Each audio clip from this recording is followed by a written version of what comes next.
السلام علیکم ورحمۃ اللہ۔ آج بات ہوگی کہ اگر آدمی علیحدہ نماز شروع کر دی، یعنی کہ اس نے علیحدہ فرض پڑھنا شروع کر دیے، اسے پتہ نہیں چلا، تو اس نے نماز کو شروع کر دیا، یعنی فرض نماز اس نے پڑھنے شروع کر دیے، فجر اور مغرب۔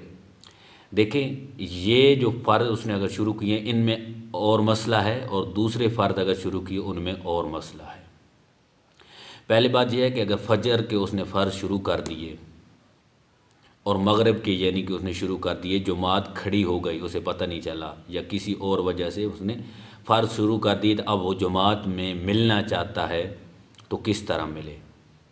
دیکھیں، فجر کی اگر پہلی رکعت کا سجدہ کر دیا ہے تو نماز توڑ دے، یعنی سلام پھیر دے، جماعت کے ساتھ مل جائے فرض کی نیت کے ساتھ، ٹھیک ہے۔ اگر دوسری رکعت اس نے پڑھ لی، سجدہ کر لیا، فجر ہو یا مغرب، اگر پہلی رکعت کا سجدہ کر لیا فجر ہو یا مغرب ہو تو نماز توڑ سکتا ہے، جماعت کے ساتھ مل سکتا ہے۔ لیکن اگر دوسری رکعت کا سجدہ کر لیا، فجر کی دوسری رکعت کا اور مغرب کی دوسری رکعت کا، تو پھر وہ نماز مکمل کرے گا، نماز توڑے گا نہیں۔ اور نماز مکمل کرنے کے بعد وہ جماعت میں نہیں مل سکتا۔ کیوں؟ کہ فجر کے بعد نفل پڑھنا جائز نہیں، اور مغرب کے جو ہے نا تین رکعتیں ہوتی ہیں تو وہ نفل نہیں ہو سکتی۔ دیکھو نا، مغرب کے 3 فرض ہے نا، تو 3 نفل تو ہو نہیں سکتے، تو اس لیے وہ مغرب کی جماعت سے بھی اگر اس نے فرض پہلے پڑھ لیے تو شامل نہیں ہو سکتا۔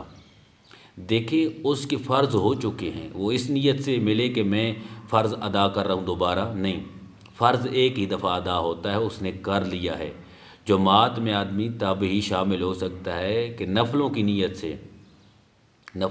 سے وہ شامل ہو سکتا ہے، لیکن فجر و مغرب میں بھی نفل کی نیت سے وہ جماعت میں شامل نہیں ہو سکتا، کیونکہ فجر کے بعد نفل جائز نہیں، اور مغرب کی 3 رکعت نماز فرض ہیں تو 3 رکعت نفل ہو نہیں سکتے۔